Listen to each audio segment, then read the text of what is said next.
Bismillahirrohmanirrohim. Assalomu alaykum Qur'on o'rganuvchilar. Tajvid darslarimizni davom etamiz. Bugun darsimizni 29-qismi darsimizni boshlaymiz.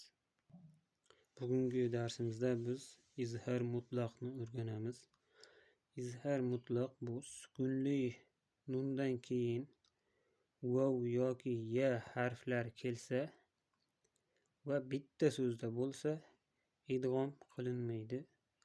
Nunni izhor qilib o'qiladi. Ya'ni bu so'zda sukunli nundan keyin ya harfi kelyapti. Bu so'zda sukunli nundan keyin vav harfi kelyapti va ikkalasi bitta so'zda kelyapti. Sukunli nun va ya harfi bitta so'zda kelyapti. Bunda biz sukunli nunni izhor qilib o'qiymiz. Ya'ni yani ichiga kirgizib buni g'unnali idg'om qilmaymizda, buni izhor qilamiz. Ya'ni ad-dunya degan holatda o'qiymiz.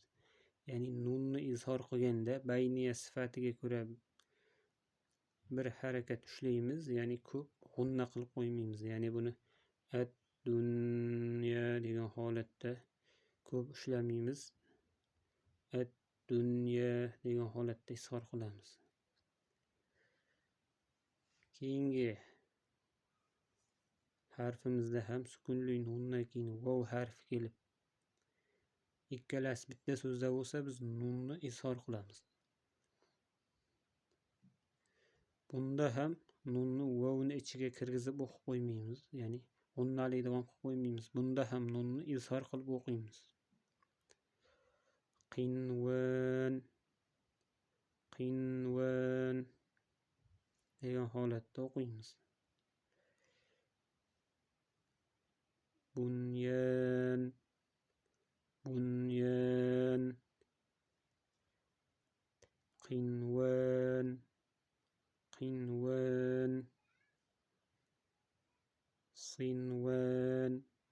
sinvan degan holatda nunni izhor qilib o'qiymiz.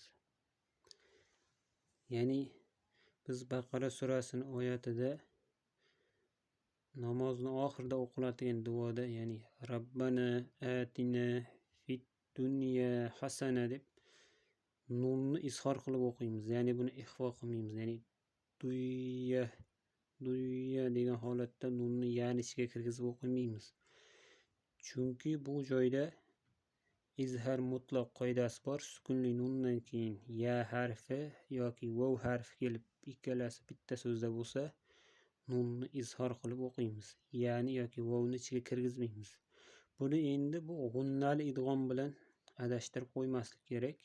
Ya'ni bu ikkitasi bitta so'zda bo'lsa, sukunli nundan keyin ya kelib ikkitasi bitta so'zda bo'lsa, endi bu so'zlarda sukunli nundan keyin ya kelyapti, vav kelyapti. Bular endi ikkita so'zda kelyapti. Biz bularni g'unna qilib o'qiymiz. May ya'mal degan holatda g'unna qilamiz. Chunki bu ikkita so'zda. Lekin buni biz ad-dunya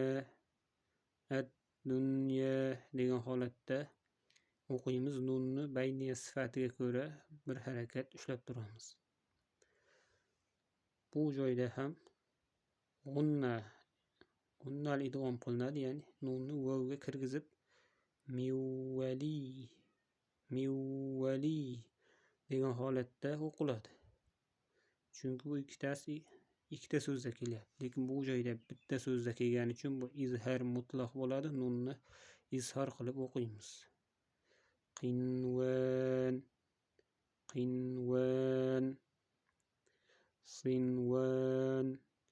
sinvan degan holatda o'qiymiz. Bu ikkita so'zda ham sukunli nundan keyin ya kelyapti. Ikkita so'zda sukunli, ya'ni tanvindan keyin vav kelyapti. Ikkita so'zda bo'lgani uchun buni biz g'unnali idg'om qilamiz. Ya'ni buni g'unnali idg'om qilib nunni yani ichiga kirgizamiz. Men yestağfir. Men yestağfir.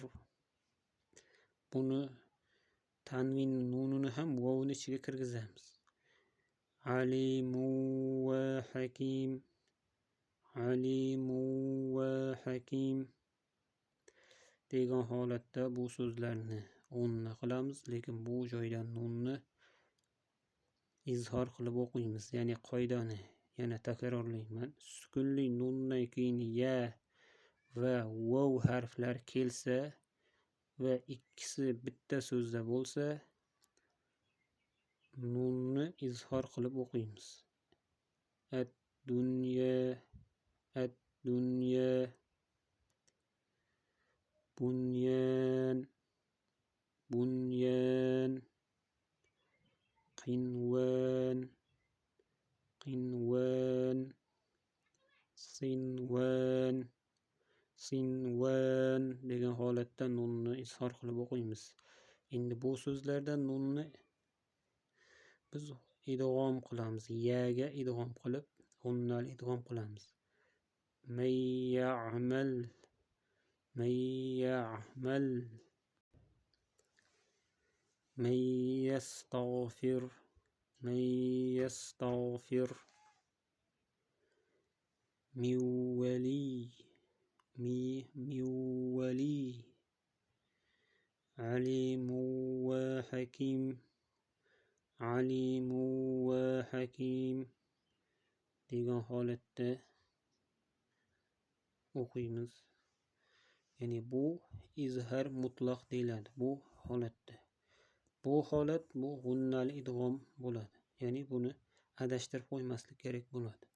Bu bitta so'zda kelyapti. Sukunli nundan keyin ya harfi bitta so'zda kelyapti. Bunda ham sukunli nundan keyin vov harf ikkitasi bitta so'zda kelyapti. Shunda bu izhar mutlaq deyiladi va nunni izhor qilib o'qiymiz. Bu so'zlarda sukunli nundan keyin ya harf kelyapti, ikkita so'zda kelyapti. Bu so'zda sukunli nundan keyin vov harf kelyapti, ikkita so'zda kelyapti. Bunda idg'om, ya'ni unnal idg'om deyiladi. Demak, bugungi darsimiz shu edi. Darsimizni shu yerda yakunlaymiz.